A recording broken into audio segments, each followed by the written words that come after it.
થરાદ શહેરના મુખ્ય બજાર વિસ્તારમાં ગંભીર સમસ્યા સર્જાઈ છે. હાઈવેથી મેન બજાર તરફ જતા માર્ગ પર બારલી માતાજી નજીક ગટર ઉભરાવાની સમસ્યા સતત જોવા મળી રહી છે. આ મુખ્ય માર્ગ પરથી પસાર થતા વાહન ચાલકો અને રાહદારીઓને ગટરના ગંદા પાણીમાંથી પસાર થવું પડે છે.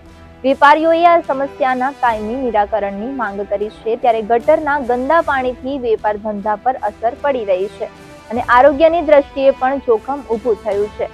સ્થાનિક રહીશો અને વેપારીઓએ તંત્ર પાસે તાત્કાલિક ધોરણે યોગ્ય કાર્યવાહી કરવાની માંગણી કરી છે. ત્યારે સ્થાનિક વેપારીઓના જણાવ્યા અનુસાર આ સમસ્યા લાંબા સમયથી યથાવત છે. નગરપાલિકા માત્ર ઉપરછલ્લી કામ કરીને જતી રહે છે, ત્યારે પરંતુ સમસ્યાનું કાયમી સમાધાન લાવવામાં નિષ્ફળ રહી છે. અમે વારંવાર રજૂઆત કરવા છતાં અમારી આ ગટરનો કોઈ નિકાલ આવતો નથી.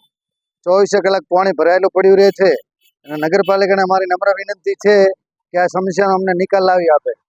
આ ગટરનો કાયમી વાસ્તે સોલ્યુશન થાય એવી મારી નરમ વિનંતી સાહેબશ્રીને. બરોબર, આ ભૂગર્ભ ગટર કાયમી 71 2 5 સાફ સફાઈ થઈ જાય છતાં આ ગટર ઉભરાય છે.